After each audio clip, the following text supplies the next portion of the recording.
નમસ્કાર મિત્રો, સ્વાગત છે તમારું અમારી આ યુટ્યુબ ચેનલમાં। મહાશિવરાત્રિના દિવસે આ એક વસ્તુ જરૂર ખાઈ લેજો, આખું વર્ષ આવશે પૈસા જ પૈસા। આ મહાશિવરાત્રિ પર ઘણા બધા મહાસંયોગનું નિર્માણ પણ થઈ રહ્યું છે। મિત્રો, ઘણા બધા ગ્રહોનું એક સાથે મિલન થવાના કારણે આ દિવસે રાજયોગ અને ધનયોગનું પણ નિર્માણ થશે અને આ દિવસે શિવ નામક યોગ બનશે અને સિદ્ધિ નામક યોગ પણ બનશે। મિત્રો, ભગવાન શિવ શંકરને મહાશિવરાત્રિ ખૂબ જ પ્રિય છે અને આ દિવસે જો તમે આ એક વસ્તુ ખાઈ લો છો તો આખું વર્ષ તમારા જીવનમાં પૈસાની તંગી તમારે ક્યારેય પણ નહીં અનુભવવી પડે। તમારા જીવનમાં ખૂબ જ ધન સંપત્તિ આવશે અને ભોલેનાથની કૃપા તમારા પર સદૈવ વરસતી રહેશે। હા મિત્રો, આ દિવસે તમે ભગવાન ભોલેનાથના નિમિત્તે પૂજા પાઠ અને તેના મંત્રોનો જાપ કરો। મિત્રો, જ્યોતિષ ગણના અનુસાર વાત કરીએ તો ફાગણ મહિનાની ચતુર્દશી તિથિએ ચંદ્રમા પોતાની સૌથી કમજોર સ્થિતિમાં રહે છે અને આ જ દિવસે મહાશિવરાત્રિનો પર્વ મનાવવામાં આવે છે।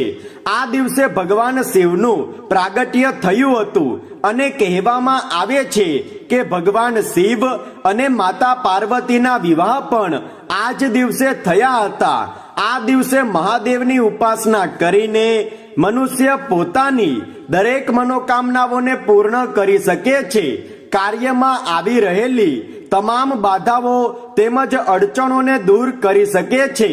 આ દિવસે ઘણા બધા રાજયોગ અને ધનયોગનું નિર્માણ પણ થઈ રહ્યું છે તેમજ ઘણા બધા ગ્રહોનું એક સાથે મિલન પણ થઈ રહ્યું છે। શનિ, બુધ, ગુરુ, શુક્ર અને ચંદ્ર એક જ સાથે મકર રાશિમાં બેઠેલા છે અને ઘણા બધા ધનયોગનું નિર્માણ કરી રહ્યા છે। અને મિત્રો, આ મહાશુભ સંયોગમાં જો તમે આ એક વસ્તુ ખાઈ લો છો તો તમારા જીવનની તમામ પ્રકારની પરેશાનીઓ તેમજ સમસ્યાઓમાંથી તમને છુટકારો મળી જશે અને આખું વર્ષ તમારા જીવનમાં પૈસાની તંગી ક્યારેય પણ નહીં આવે।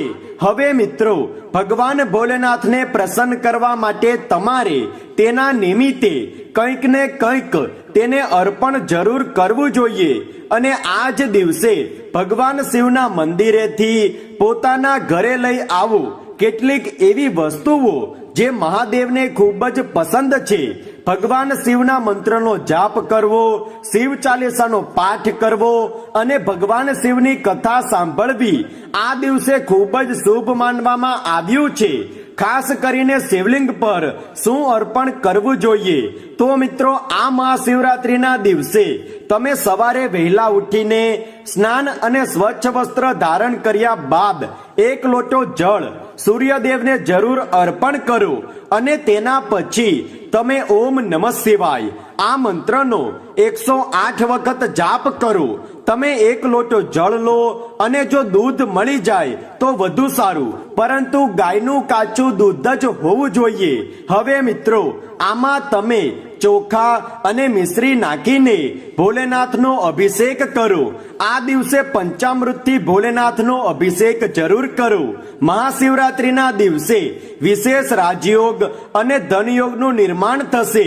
આ દિવસે સર્વાસિદ્ધિ યોગ અને અમૃત સિદ્ધિ યોગ પણ બની રહ્યો છે અને મિત્રો, શિવ નામક યોગ પણ રહેશે।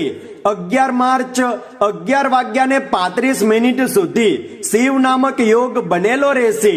શિવ યોગને ભગવાન ભોલેનાથના આશીર્વાદ પ્રાપ્ત છે કે જે તારી ઉપસ્થિતિમાં ધર્મ કર્મ, પૂજા પાઠ, દાન પુણ્ય તેમજ શિવ ચાલીસા અને શિવ મંત્રોનો જાપ કરશે તેના જીવનમાં ક્યારેય પણ કોઈ પણ પ્રકારના દુઃખ દર્દ તેમજ કષ્ટો નહીં આવે અને હું હંમેશા તેની રક્ષા કરીશ અને તેના જીવનમાં સુખ સમૃદ્ધિ તેમજ ધન સંપત્તિનું આગમન કરીશ।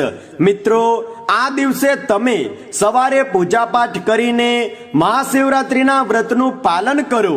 મિત્રો, આ દિવસે તમે તમારા ઉત્તમ સ્વાસ્થ્ય માટે ભગવાન ભોલેનાથને પ્રાર્થના કરો અને જો તમે ઈચ્છો છો કે રોજગાર અને મનચાહી નોકરીની પ્રાપ્તિ થાય, વ્યવસાય ખૂબ જ ઝડપથી પ્રગતિ હાંસલ કરે, તો ભગવાન ભોલેનાથને તમે દૂધ અને પંચામૃત જરૂર અર્પણ કરો. દૂધ અને પંચામૃત વડે ભોલેનાથનો અભિષેક કરો. સાથે જ તમારી મનચાહી ઈચ્છાને પૂર્ણ કરવા માટે આ દિવસે તમે ભગવાન ભોલેનાથને બિલ્લીપત્ર અવશ્ય અર્પણ કરો. પરંતુ મિત્રો, આ મહાશિવરાત્રિના દિવસે આ એક વસ્તુ તમે જરૂર ખાઈ લેજો. આખું વર્ષ આવશે પૈસા જ પૈસા, જીવનમાં પૈસાની તંગી ક્યારેય પણ નહીં અનુભવવી પડે. મિત્રો, આ દિવસે જે લોકો વ્રત નથી રાખતા તે લોકો તો પોતાના ઘરે કંઈક ને કંઈક બનાવે જ છે, પરંતુ જે લોકો વ્રત રાખે છે, ફલાહાર કરે છે, તો તેને કયું ફળ ખાવું જોઈએ જેથી તેમની દરેક મનોકામના પૂરી થાય? તો મિત્રો, અમે બંને વસ્તુ બતાવીશું. જે લોકો વ્રત રાખે છે અને જે લોકો વ્રત નથી રાખતા, આ બંને કઈ વસ્તુ ખાવી જોઈએ. કારણ કે મિત્રો, આ વખતની મહાશિવરાત્રિનો પર્વ ઘણા વર્ષો બાદ એક અદ્ભુત મહાસંયોગ લઈને આવ્યો છે. જીવનમાં કામયાબ થવા માટે, જીવનમાં તરક્કી મેળવવા માટે, તેમજ ભોલેનાથની કૃપા પામવા માટે આ દિવસે એક વસ્તુ જરૂર ખાવ. આ દિવસે ઘણા લોકો ભાંગ, ખીર તેમજ મહાદેવને અનેક ફળોનો ભોગ લગાવે છે અને પછી તેને પ્રસાદના રૂપમાં ગ્રહણ કરે છે. સાથે જ મિત્રો, આ દિવસે તમારે ભોલેનાથને ભાંગ, ખીર, પંચામૃત, દહીં, દૂધ તેમજ ફળોમાં કેળા અને કેરી જરૂર અર્પણ કરવા જોઈએ. અને મહાદેવને અર્પણ કરેલી આ વસ્તુઓમાંથી થોડો પ્રસાદ તમારે જરૂર ગ્રહણ કરવો જોઈએ. સાથે જ આ દિવસે જો તમે ભગવાન ભોલેનાથને કેરી અર્પણ કરો છો તો તે કેરીનો પ્રસાદ કરીને તમે જરૂર ખાવ અને તમારા પરિવારના સદસ્યોને પણ ખવડાવવો. મિત્રો, સૌથી મહત્વપૂર્ણ વસ્તુ જે તમારે આ દિવસે ખાવાની છે તે છે મિત્રો બેલ વૃક્ષનું ફળ, જેને આપણે કોઠો કહીએ છીએ.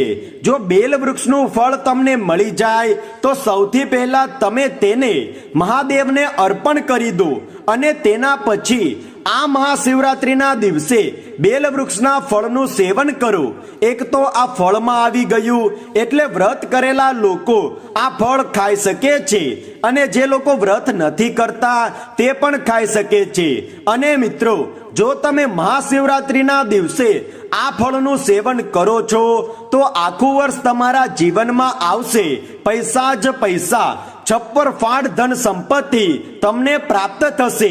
કોઈ પણ પ્રકારની પૈસાથી જોડાયેલી સમસ્યાઓ તમારા જીવનમાં ઉત્પન્ન નહીં થાય અને ભગવાન ભોલેનાથની કૃપા તમારા પર હંમેશા વરસતી જ રહેશે. અને જો તમે બેલ વૃક્ષનું ફળ આ દિવસે ખાવ છો પરંતુ ઘણા લોકોને ન પણ મળે તો તમે આ દિવસે કેળા અથવા તો કાળી દ્રાક્ષ, અત્યારે બજારમાં કાળી દ્રાક્ષ તો તમને મળી જ જશે, તો તમે ભગવાન ભોલેનાથને કેળા અને કાળી દ્રાક્ષ અર્પણ કરીને આ કેળા અને કાળી દ્રાક્ષનું સેવન કરી શકો છો. આ દિવસે જો તમે કેળા અને કાળી દ્રાક્ષનું સેવન કરશો તો તમારા માટે ખૂબ જ શુભ રહેશે. પરંતુ મિત્રો, આ બૃહસ્પતિવાર છે, તો જે લોકો બૃહસ્પતિવારનું વ્રત રાખે છે તે આ વસ્તુ ન ખાય અને જે લોકો બૃહસ્પતિવારનું વ્રત નથી રાખતા તે લોકો ખાઈ શકે છે. તો મિત્રો, આટલા બધા મહાશુભ સંયોગ અને ઘણા બધા ગ્રહોનું એક સાથે એક જ રાશિમાં મિલન થવાના કારણે આ શુભ સંયોગમાં તમારે આ વસ્તુ જરૂર ખાવાની છે. સાથે જ મિત્રો, સૌથી મહત્વપૂર્ણ આ એક વસ્તુ તમારે જરૂર ખાવાની છે. આ મહાશિવરાત્રિ પર તમારે ખીર બનાવવાની છે અને ખીર બનાવીને સૌ પ્રથમ ભગવાન ભોલેનાથને આ ખીરનો ભોગ લગાવવો અને તેના પછી તમે આ ખીરને સ્વયં પ્રસાદના રૂપમાં ગ્રહણ કરો અને પરિવારના બધા જ સદસ્યોને આ ખીર પ્રસાદ તરીકે વહેંચી દો. તમે યકીન માનો કે જીવનમાં જો તમે રોડપતિ છો તો કરોડપતિ થતા વાર નહીં લાગે અને ભગવાન ભોલેનાથની કૃપા તમારા પર હંમેશા બની રહેશે અને તમારા ઘરમાં આખું વર્ષ પૈસા જ પૈસા આવશે। જીવનમાં ચાલી રહેલી પૈસાની તંગી હંમેશા માટે દૂર થઈ જશે, સંતાન સુખની પ્રાપ્તિ થશે, નોકરીમાં ચાલી રહેલી બાધાઓ અને અડચણો પર દૂર થશે, વ્યાપાર તેમજ વ્યવસાય ખૂબ જ ઝડપથી પ્રગતિ હાંસલ કરશે અને ભગવાન ભોલેનાથની કૃપાથી તમારા જીવનમાં સુખ સમૃદ્ધિ તેમજ ધન સંપત્તિનું આગમન થશે। તો મિત્રો, તમારે મહાશિવરાત્રિના દિવસે આ વસ્તુઓનું સેવન જરૂરથી કરવું જોઈએ। તો મિત્રો, આ મહાશિવરાત્રિના દિવસે જો તમે આ વસ્તુઓમાંથી કોઈ એક વસ્તુ પણ ખાઈ લેશો તો તમારા જીવનમાં ધનની કમી ક્યારેય પણ નહીં રહે અને ભોલેનાથની કૃપા તમારા ઘર પરિવાર પર તેમજ તમારા જીવનમાં સદૈવ બનેલી રહેશે અને દરેક ક્ષેત્રમાં તમને સફળતા પ્રાપ્ત થશે। તો મિત્રો, કમેન્ટ બોક્સમાં જો તમે હર હર મહાદેવ લખો છો તો ભોલેનાથની કૃપા સૌથી પહેલા તમારા પર બનશે અને જો તમે આ વિડીયોને એક લાઈક અને શેર કરો છો તો ભગવાન ભોલેનાથ સૌ પ્રથમ તમારા પર પ્રસન્ન થશે અને તમારા જીવનમાં સુખ સમૃદ્ધિ તેમજ ધન સંપત્તિનું આગમન થશે।